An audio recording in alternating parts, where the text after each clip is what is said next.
Nancy Pelosi just introduced the Senate, so you have Republican and Democratic senators coming down the main entrance to the House.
It's going to be amazing if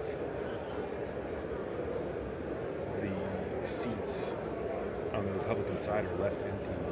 What a show of disrespect.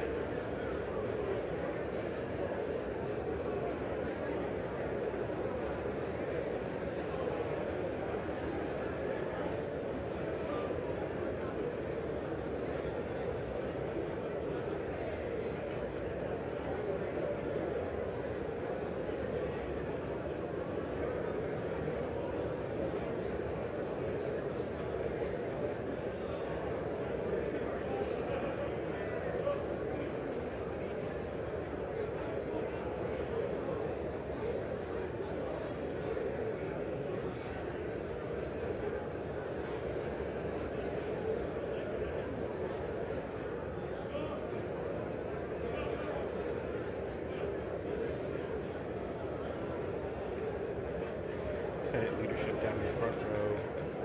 It's like Durbin, Leahy, Murphy. Schumer was walking around here. I think he's greeting people.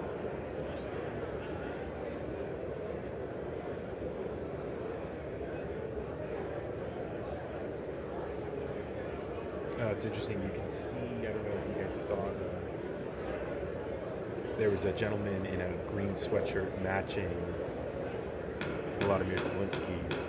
It looks like he and his crew are just all in sweats and the joint meeting will cargo come pants. to order. The chair appoints as members of the committee on the part of the House to escort His Excellency Volodymyr Zelenskyy, President of Ukraine, into the chamber. The gentleman from Maryland, Mr. Hoyer, the gentleman from Massachusetts, the gentlewoman from Massachusetts, Ms. Clark, the gentleman from New York, Mr. Jeffries, the gentleman from California, Mr. Aguilar, the gentleman from New York, Mr. Meeks, the gentlewoman from Ohio, Ms. Capter, the gentleman from Illinois, Mr. Quigley, the gentleman from California, Mr. McCarthy, the gentleman from California, Mr. Calvert, the gentleman from Texas, the gentlewoman from Texas, Ms. Granger, the gentleman from Atlanta, Mr. Rogers, the gentleman from Texas, Mr. McCall, the gentleman from Arkansas, Mr. Hill, the gentleman from Pennsylvania, Mr. Fitzpatrick, the gentlewoman from Indiana, Ms. Spartz. You say that now. The President of the Senate, at the direction of that body, appoints the following senators as members of the committee on the part of the Senate to escort His Excellency Volodymyr Zelenskyy, President of Ukraine, into the House chamber. The Senator from New York, Mr. Schumer. The Senator from Illinois, Mr. Durbin. The Senator from Washington, Mrs. Murray. The Senator from Michigan, Ms. Stabenow. The Senator from Minnesota, Ms. Klobuchar. The Senator from New Jersey, Mr. Menendez. The Senator from Maryland, Mr. Cardin. The Senator from Kentucky, Mr. McConnell. The Senator from South Dakota, Mr. Thune. The Senator from Iowa, Ms. Ernst. The Senator from Missouri, Mr. Blunt. The Senator from Mississippi, Mr. Wicker. The senator from Idaho, Mr. Risch. And the senator from Ohio, Mr. Portman. The members of the escort committee will exit the chamber through the lobby doors.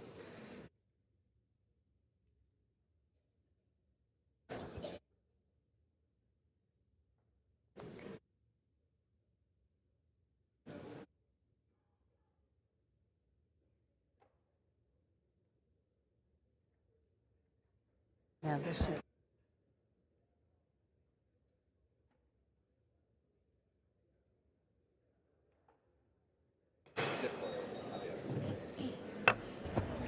Madam Speaker, the Acting Dean of the Diplomatic Corps.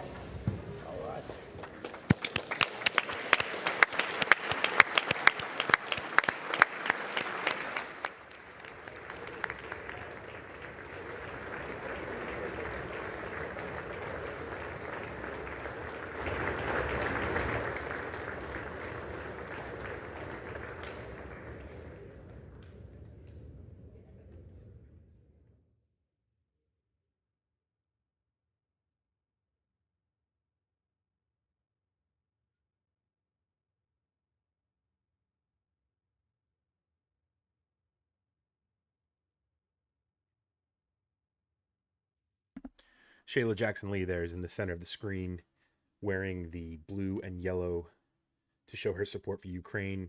It seems as though maybe a handful of other Democratic representatives, you can see a lot of blue and yellow on that side of the aisle. Not so much on the Republican side. Maybe some Republicans are wearing blue and yellow shirts, but I see a lot of red ties. Good old Republican support for our allies.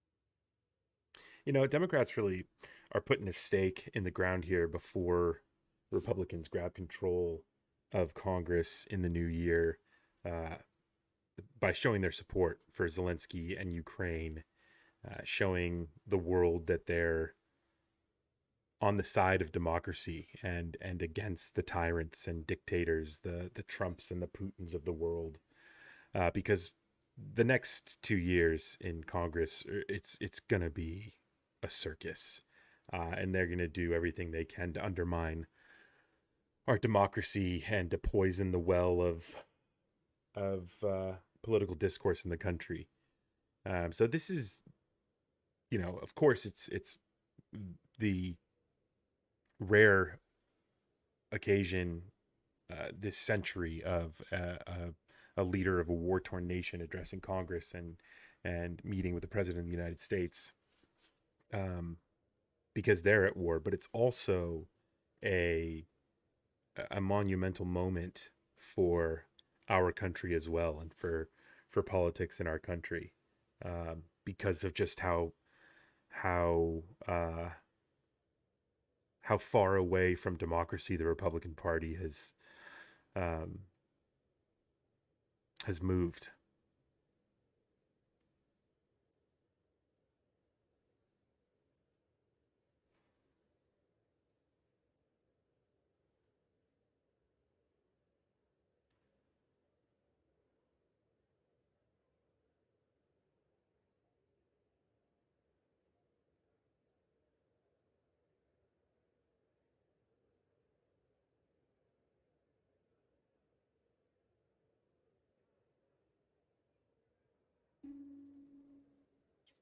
I feel like I need to put some blue and yellow up somewhere.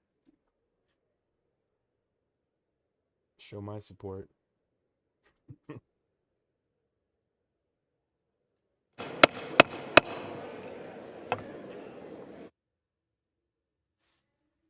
President's Cabinet.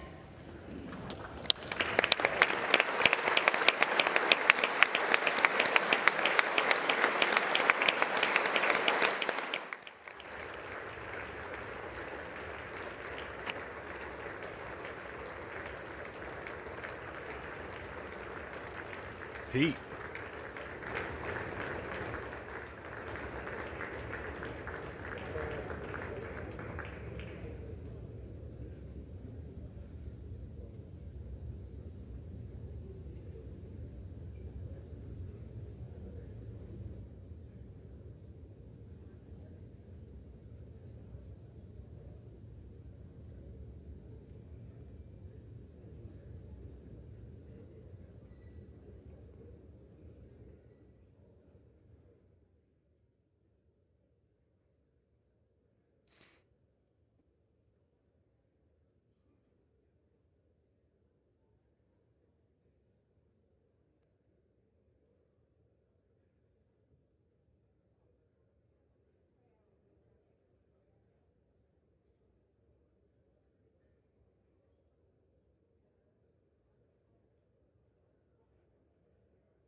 If you're just joining us, I'm sorry, I have a couple of controls for my microphone, so sometimes I don't know when I have my mic on and off, but I'm getting the hang of it. It's been a long time since I've done some live streams, but I'm getting the hang of it. Val, I'm back. I'm back too. Good to see you. Thanks for joining the chat.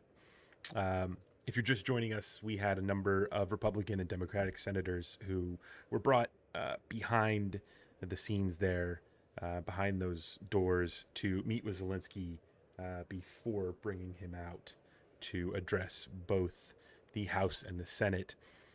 About 10 minutes ago, Nancy Pelosi introduced the Senate, and they slowly trickled in. And so that's why you'll recognize a number of senators there. There's Joe Manchin hanging out with his actually he's meeting with the cabinet. The cabinet was also brought out. That's Joe Manchin discussing having a conversation with Pete Buttigieg, Transportation Secretary and former presidential candidate, and the head of the Justice Department, Merrick Garland. And this is I believe this is the congressional. Oh, this is the House leadership. There's Steny Hoyer, Kevin McCarthy, Keem Jeffries.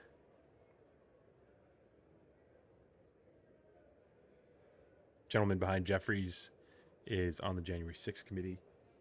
Greetings to Germany. welcome, Germany. Welcome, welcome.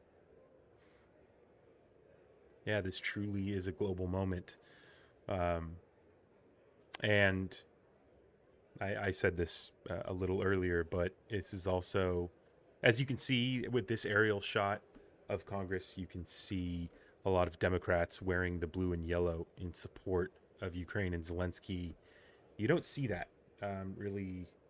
There's a couple of Republicans there, but you don't see it from too many Republicans. At least it's very subtle. It looks like they might be wearing pins to show support. I'm not quite sure, and it looks as though that's definitely a Republican, the gentleman down there with the white hair. But you see a lot more support for Ukraine, at least in terms of the colors that are being worn. And that's really the Democrats, before they bring in a Republican-controlled House of Representatives that is going to just completely attack our democracy and attack political discourse and do whatever they can to muddy it with their Hunter Biden and their race baiting and sex baiting now, which I guess is now a thing, to attack people and how they identify themselves. The Republican Party is so far away from democracy that this is truly the Democrats. I think this is one of their defining moments to have Zelenskyy here before the new year, before Republican Congress comes into session, because I think it's a reminder that the Democratic Party is fighting for democracy and fighting against the dictators like Vladimir Putin. Madam Speaker, the President of Ukraine.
Remy, that's a good question. I didn't even see MTG. I've been looking for... Members of Congress. I have to introduce members of Congress. I have the high privilege and the distinct honor of presenting to you His Excellency Volodymyr Zelenskyy, President of the Ukraine. Here we go again. Here we go.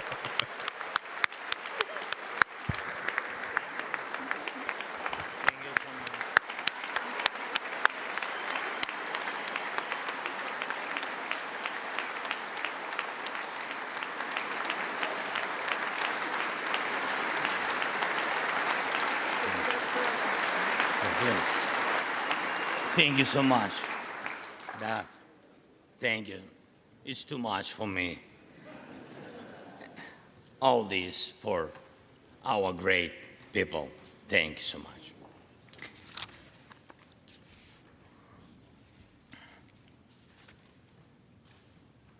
Dear Americans, in all states, cities, and communities, all those who value freedom and justice, who cherish it as strongly as we Ukrainians, in all our cities, in each and every family, I hope my words of respect and gratitude resonate in each American heart.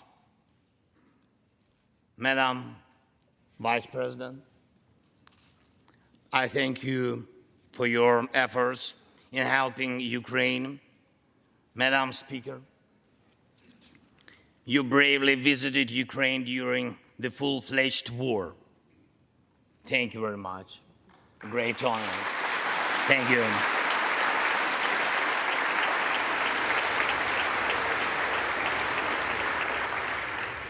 Great privilege to be here. Dear members of the Congress, representatives of both parties who also visited Kyiv, esteemed congressmen and senators from both parties who will visit Ukraine, I'm sure, in the future, dear representatives of diaspora,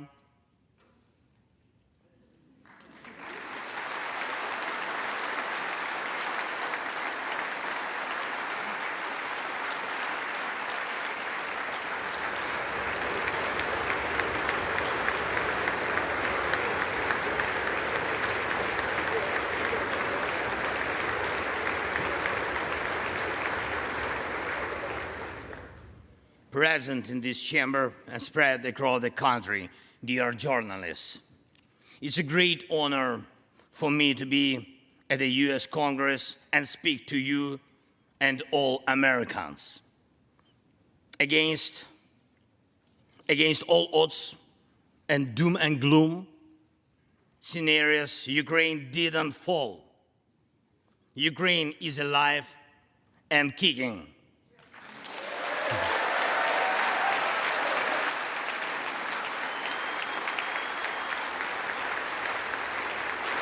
Thank you.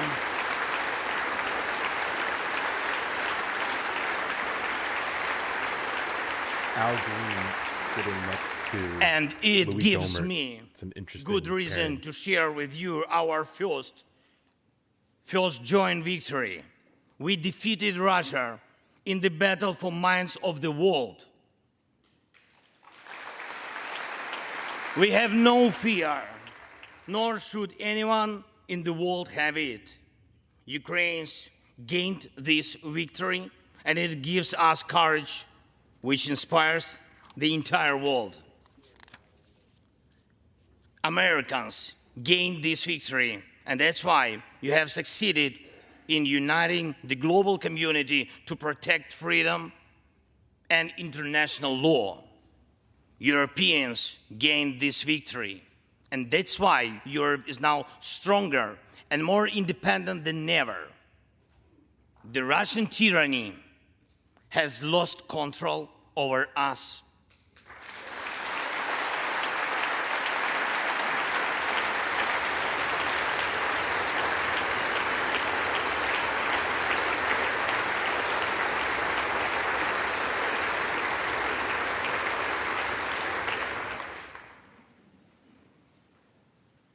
And it will never influence our minds again. Yet, we have to do whatever it takes to ensure that countries of the global south also gain such victory. I know one more, I think, very important thing. The Russians will stand a chance to be free only when they defeat the Kremlin in their minds.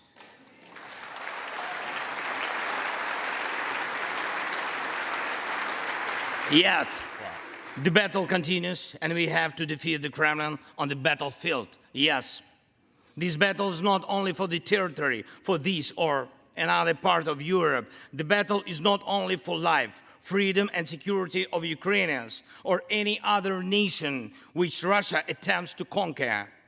This struggle will define in what world our children and grandchildren will live, and then their children and grandchildren. It will define whether it will be a democracy of Ukrainians and for Americans for all. This battle cannot be frozen or postponed. It cannot be ignored, hoping that the ocean or something else will provide a protection. From the United States to China, from Europe to Latin America, and from Africa to Australia, the world is too interconnected and interdependent to allow someone to stay aside and at the same time to feel safe when such a battle continues. Our two nations are allies in this battle. And next year will be a turning point. I know it, the point when Ukrainian courage and American resolve must guarantee the future of our common freedom, the freedom of people who stand for their values.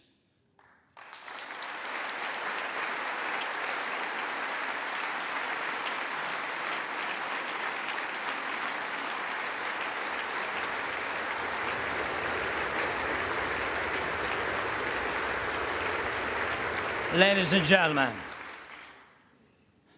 gentlemen, Americans, yesterday before coming here to Washington, D.C., I was at the front line in our Bakhmut, in our stronghold in the east of Ukraine, in the Donbass. The Russian military and mercenaries have been attacking Bakhmut non-stop since May. They have been attacking it day and night, but Bakhmut stands.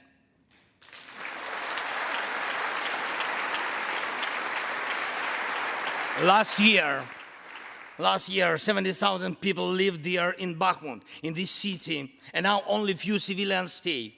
Every inch of that land is soaked in blood. Roaring guns sound every hour. Trenches in the Donbass change hands several times a day in fierce combat and even hand fighting, but the Ukrainian Donbass stands.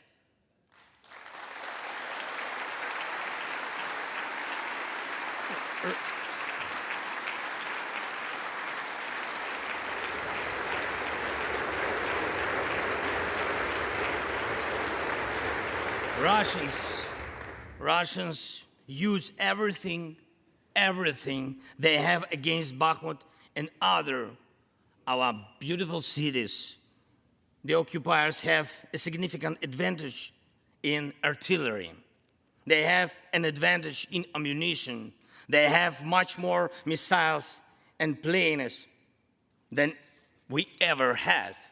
And it's true, but our defense forces stand.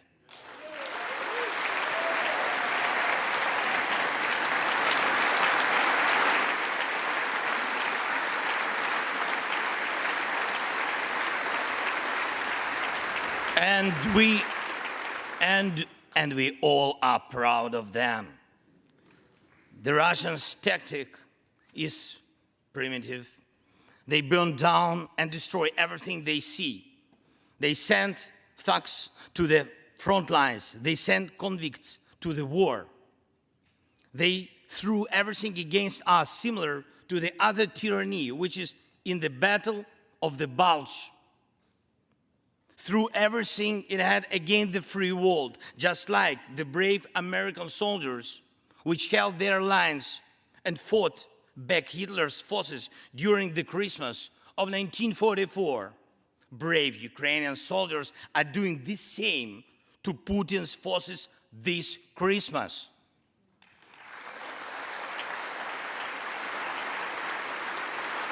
Ukraine holds its lines and will never surrender.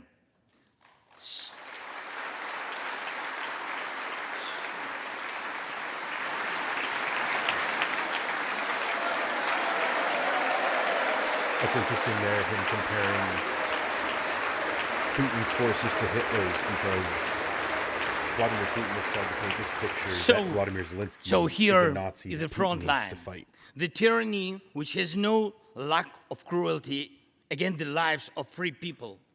And your support is crucial, not just to stand in such fight, but to get to the turning point to win on the battlefield.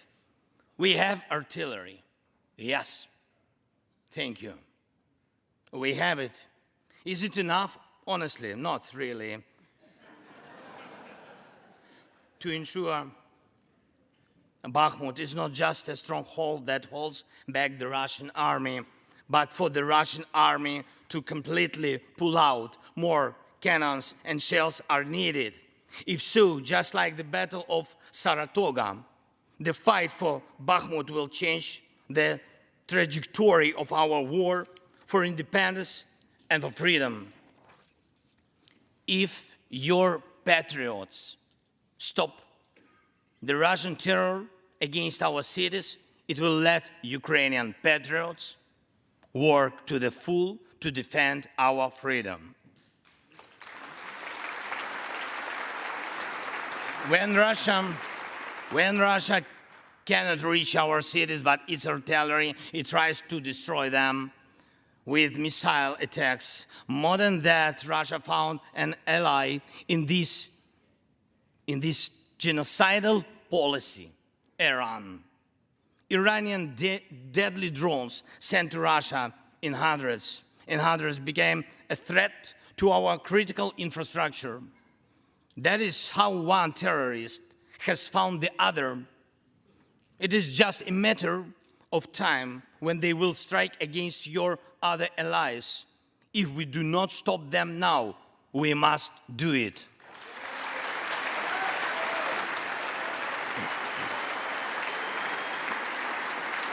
One of the reasons why President Biden has been reluctant to give them as much of the ammunition that they want, I believe is because there should be no taboos end up between having us Putin in our alliance. strike one of the European Ukraine never allies. asked the American soldiers to fight on our land instead of us. I assure you that Ukrainian soldiers can perfectly operate American tanks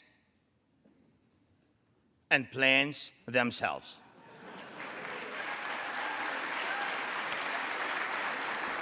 And to finish on that thought, Zelenskyy says that whether or not we give them more ammunitions, he is going to strike an EU ally. Financial assistance is also critically important, and I would like to thank you very much. Thank you for both financial packages you have already provided us with and the ones you may be willing to decide on. Your money is not charity.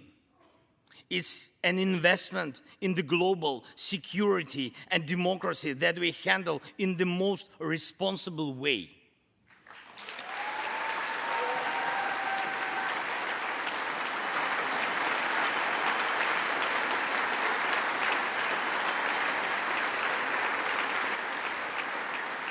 Russia could stop its aggression, really, if it wanted to, but you can speed up our victory. I know it. And it will prove to any potential aggressor that no one can succeed in breaking national borders, no one committing atrocities and reigning over people against their will. It would be naive to wait for steps towards peace from Russia, which enjoys being a terrorist state. Russians are still poisoned by the Kremlin. The restoration of international legal order is our joint task. We need peace. Yes, Ukraine has already offered proposals, which I just discussed with President Biden, our peace formula, 10 points which should and must be implemented for our joint security, guaranteed for decades ahead. And the summit which can be held, I'm glad to stress that President Biden supported our peace initiative today. Each of you, ladies and gentlemen, can assist in the implementation to ensure that America's leadership remains solid, bicameral, and bipartisan. Thank you.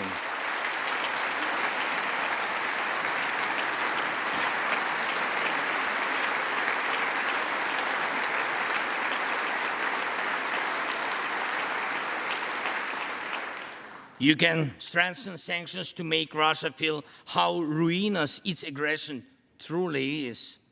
It is in your power, really, to help us bring to justice everyone who started this unprovoked and criminal war. Let's do it. Let terrorists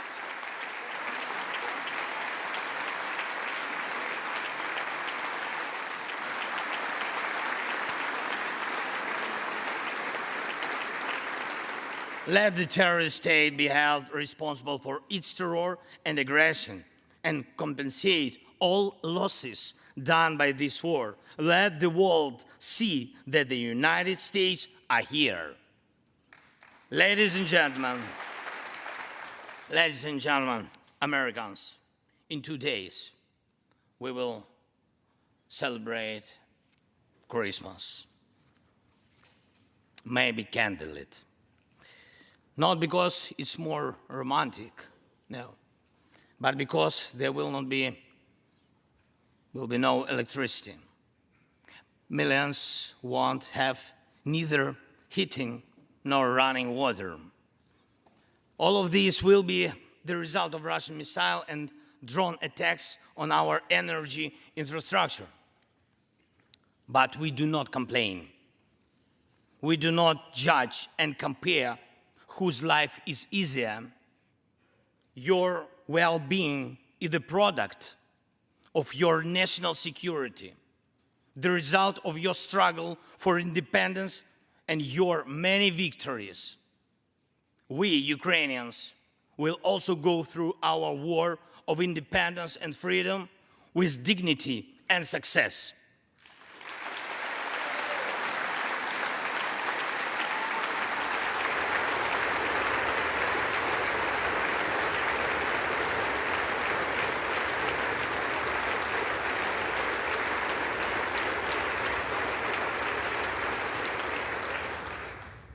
We'll celebrate Christmas. Celebrate Christmas, and even if there is no electricity, the light of our faith in ourselves will not be put out. If Russian missiles attack us, we'll do our best to protect ourselves. If they attack us with Iranian drones and our people will have to go to bomb shelters on Christmas Eve, Ukrainians will still sit down at the holiday table and cheer up each other. And we don't have to know everyone's wish, as we know that all of us, millions of Ukrainians, wish the same: victory. Only victory.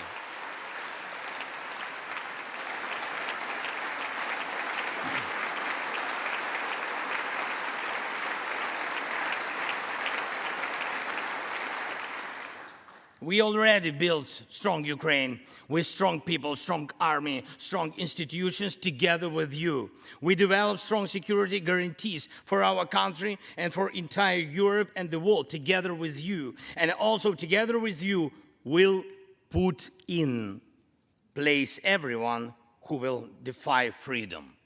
Put in. This will be the basis to protect democracy in Europe and the world over. Now, on the special Christmas time, I want to thank you, all of you. I thank every American family which cherishes the warmth of its home and wishes the same warmth to other people.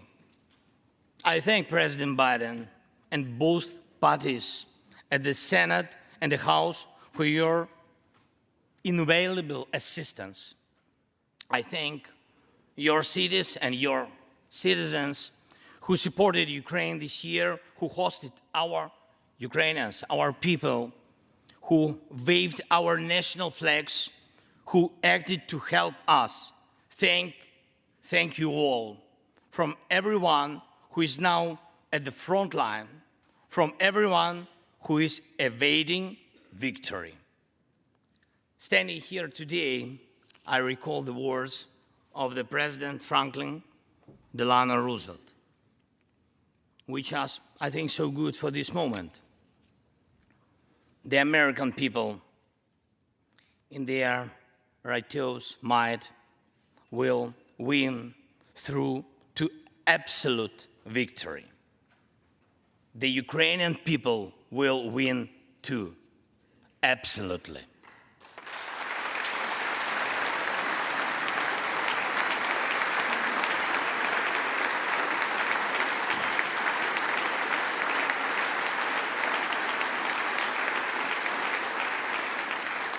I know that everything depends on us, on Ukrainian armed forces, yet so much depends on the world. So much in the world depends on you. When I was in Bakhmut yesterday, our heroes gave me the flag, the battle flag, the flag of those who defend Ukraine, Europe, and the world at the cost of their lives. They asked me to bring this flag to you, to the US Congress, to members of the House of Representatives and senators whose decisions can save millions of people. So let these decisions be taken. Let this flag stay with you, ladies and gentlemen. This flag is a symbol of our victory. In this war, we stand, we fight, and we will win because we are united, Ukraine, America, and the entire free world.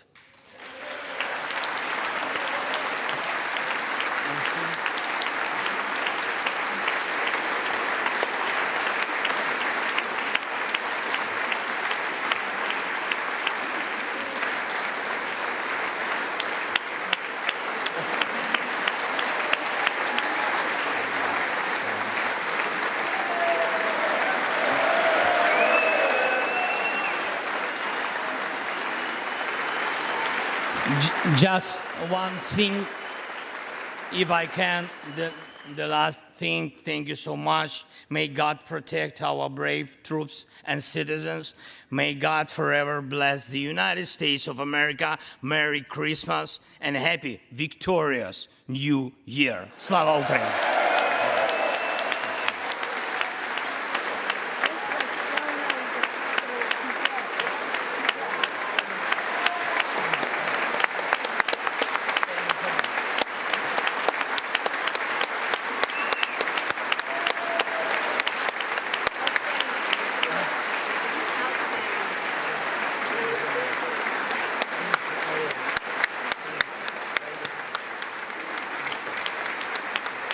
Thank you so much.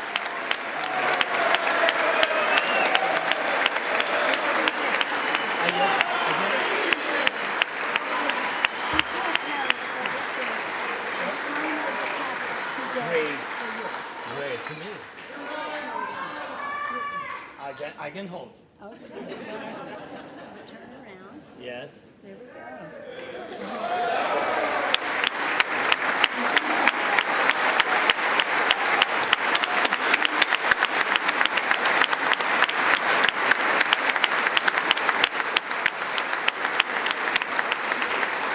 This flag was flown over the Capitol today in honor of the President's visit. Thank you so much. I will take it.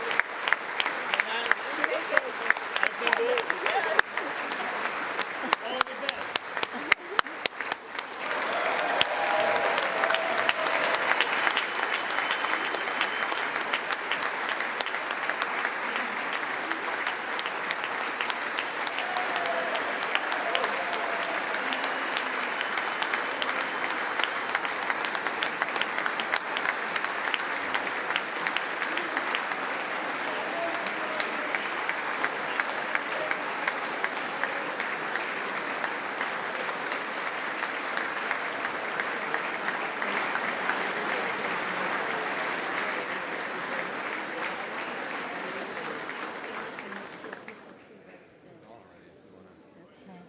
he out of the room? Okay.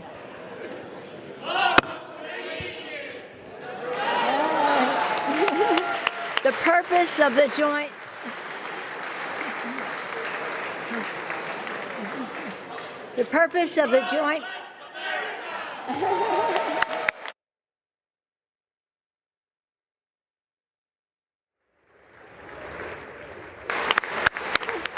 Okay, now. The purpose of the joint meeting having been completed, the chair declares the joint meeting of the two houses now dissolved. The House will continue in recess, subject to the call of the chair. Yeah, what a great way to end his speech. And also, if you didn't catch Zelenskyy meeting with President Biden in the White House earlier, there were also a couple of funny moments. Actually, at his news conference, a couple of funny moments when a reporter asked, why won't the United States give them all of the military supplies that they need? And President Biden said, well, I can answer that for Zelenskyy. And the answer is yes, he would like that to happen right away. And Zelenskyy said, yes, I completely agree. A funny moment. And it's always great to see leaders, during times of war who can lighten the mood a little bit. So just a beautiful moment there, exchanging the flags of Ukraine and the United States. I thought there were a couple interesting points that Zelenskyy made here. First, calling on Russians to defeat the Kremlin in their minds. I thought that was an excellent part of his speech, encouraging really he pressed upon the United States and Americans to that we are the ones who are able to stop this war. But there was a brief line in which he called on Russians to defeat the Kremlin in their minds. I thought that was an amazing part of the speech. The battle for American democracy is in Ukraine. That was one of the lines from Zelenskyy. And that's really the point of contention between Zelenskyy and Biden, Ukraine and the United States, is how much does the United States interfere in all this? The United States thinks that if we give them too much military assistance, if we were to enforce a no-fly zone, if we were to give them tanks and whatnot, then we would, maybe not tanks. I don't know if President Biden has given tanks yet. I do know that the United States has helped with tanks and armored vehicles, but I don't know if they've actually supplied tanks directly. Maybe they've arranged for tanks to come from European nations, but they are giving them Patriot missiles today, which is a big step up. Regardless of that, for the no-fly zone, for example, Ukrainians have been calling for the past year. If President Biden and the United States were to get involved in that, the United States fears that Russia will hit back against a European ally, and it will spread into all-out war and a World War III type situation. So that seems to be the point of contention. That seems to be the debate right now, is how much does the United States get involved when, for the U.S., it's, well, look, Vladimir Putin is losing. You've fought him back. You've pushed him away from areas that they've controlled. He's having to, the pushback against Putin in Russia is growing. He did not think that Ukrainians would fight back as hard as they did. He thought it would be an easy war, an easy invasion, and that hasn't come true.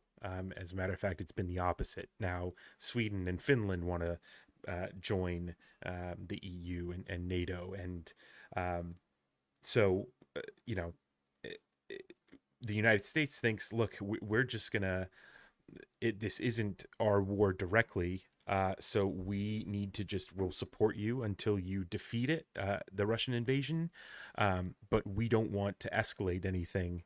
But on the other hand, the Ukrainians who are about to enter a brutal winter where Russia has been hitting their energy grid. People are freezing to death. Innocent civilians are freezing to death. They are desperate for as much military help as they can get. So that seems to be the biggest point of contention between Ukraine and the United States at the moment. So Vladimir Zelenskyy saying, what you've given us is great, but it's still not enough. We need as much as you can give us. And the United States saying, well, we're here with you. You can come to our country. You can speak to our Congress. We want to show you as much support as we can, because it's only going to get harder the next couple of years. And that's, I think, why kind of Biden and Zelenskyy really want to wrap this up in the next year. Because again, going back to, and if you were here before the speech started, Republicans are going to take control of Congress, and we're going to have a lot of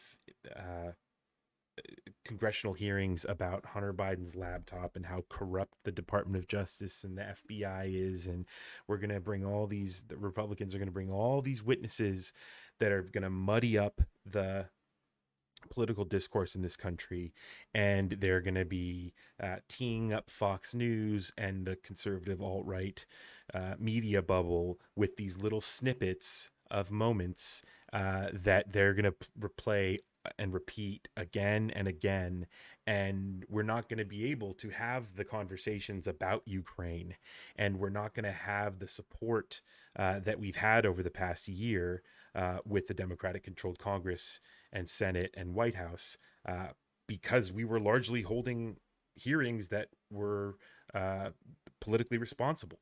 And we didn't have these kind of witch hunts out there for, the boogeyman that Republicans want us to be distracted with. But that's what's going to happen over the next 2 years leading up to the 2024 election. So again, this was the perfect time for Democrats to say, Vladimir, you have to come now and speak before the new year, because we want to make the statement that we stand with democracy and that we want to push back against the tyrants and the dictators of the world. So thank you guys for watching. Thank you guys for tuning in. I really appreciate all the comments and you choosing to spend your time on the live stream. I think that's just fantastic. So if you haven't subscribed yet, please do so. I'm going to try to do some more live streams in the future and kind of get this thing going again, because the new year and like I said, the Republican congressional hearings are going to be a circus. So there's going to be a lot of fact finding that and fact checking that we're going to need to do over the next year. So thanks again. I'm going to call it an evening. It's a little after 5 here on the West Coast. If I don't live stream before the holidays, before Christmas, Merry Christmas, Happy Hanukkah, Happy Holidays. And if I don't see you before the new year, Happy New Year. Hope everyone is safe and warm. And thanks again for watching.